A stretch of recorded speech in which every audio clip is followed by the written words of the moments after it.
Hey everybody, welcome back. In this video, we're gonna talk about functions. And as I've been saying during this whole section, if you learn this, it's going to be very easy for you to apply this in any other programming language. Functions are not exclusive to JavaScript. So what are functions? Functions are blocks of code designed to perform a specific task. And they can help us organize the code, avoid repetition, and reduce the complexity of the code, as we are going to see later. Let's start with a very basic example. Let's create a function to sum two numbers. So let's go to Visual Studio Code. To get started, we use the function keyword. This is telling JavaScript that we are starting a function. Now we choose a name for our function. It can be something like sum numbers. This name has to follow the same rules as for the variable name rules. If you want to use camel case for the functions, you can. It's just my preference to leave camel case for the variables and lowercase with underscores separating words for functions. You can just do what you think it's better. So this is the name of the function, and now we need to open and close parentheses. So inside here, we are going to place the arguments of the function. We're going to talk about this in a minute. This first example has no arguments, but even so, we still need to open and close parentheses and leave this empty.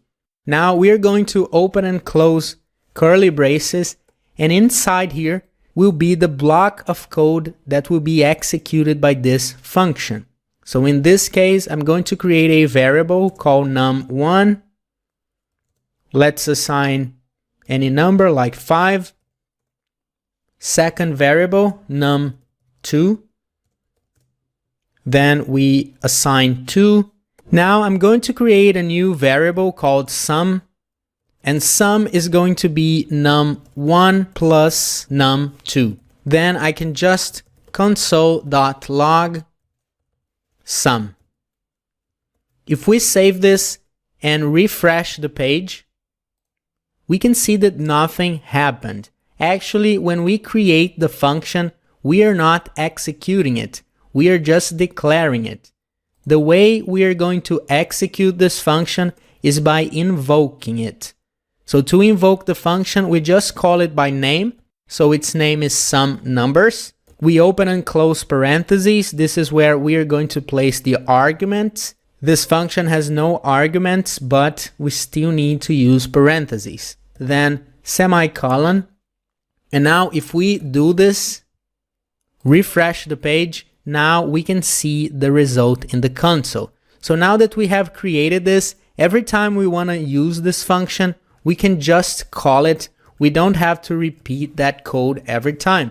So by doing this, let's go to the console, and now it's been executed 4 times. Alright, but this example seems a bit useless, because why would we want to sum 5 and 2 every time?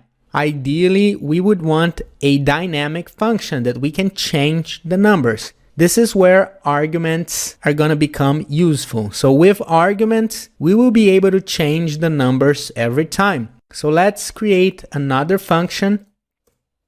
This time, I'm going to call it sum args, just so I know that this is the function that will have arguments.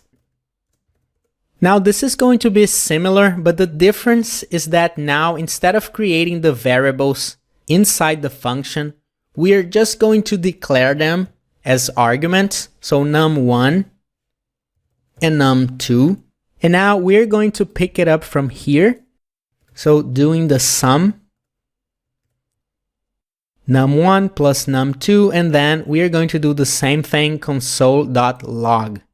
So if we are not assigning any value to these variables or arguments, when are we going to do this? Well, when we execute the function. So when we call it, I'm going to call sum args. Now, since our function has 2 arguments, every time we call it, we need to declare these arguments. So I can sum 10 and 25. And now I have a dynamic function. Anytime I want to sum two numbers, I don't have to repeat all this block of code. I just invoke the function and tell which numbers I want to sum. So I'm going to execute it 3 times with different numbers. So now I'm going to sum 1000 with 375. Down here, I'm going to sum -2 with 47. And if we do this and refresh the page, we can see that now we have different values every time. So this is becoming a bit more useful. Now there's just something that's bothering me a little bit, because sending these values to the console has no practical purpose. We know that we only do this to test things, but why would we create a function that sends values to the console? This is where the return statement is going to make things better. So instead of doing something very specific, like sending it to the console or sending it to an HTML element, all we're going to do is returning the value. So let's go back to Visual Studio Code, and instead of doing console.log, we are just going to return the sum. So now we can do anything we want with it. If we want, we can send it to the console like we did before. So we can do console.log, and then we're going to call this function, and this function is just going to return the sum. So let's say I'm using 10 and 25. The sum is going to be 35. So what this function is going to do is just return 35 and replace it here. So when we do the console.log, let's try it out. We can see that this is working, but now we don't have to do it if we don't want it. We can actually do other things with it. Like we can create a variable called average, and then we can sum these two numbers and then divide it by 2, and then we will have the average of these numbers. Now we can send the average to the console.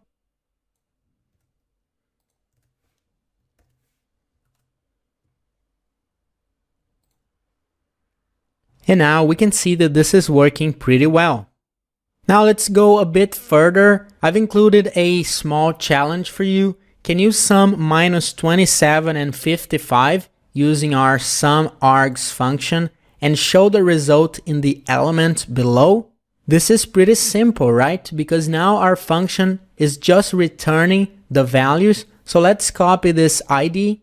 If you want, you can pause the video and try to do it by yourself, then you come back here. So to do this, I don't have to create an extra variable. I can just do document dot get element by ID. Now this is the ID of the element.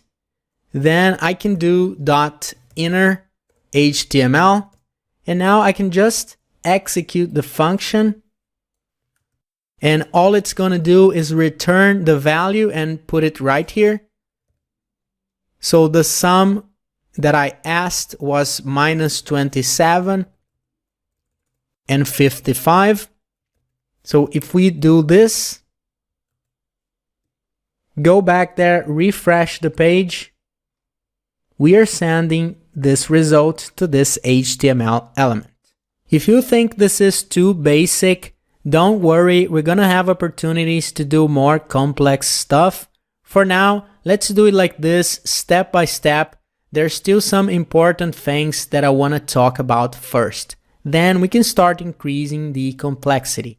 In the next few videos, we're gonna learn 2 other data types that are very important, which are arrays and objects. So I'll see you in the next video.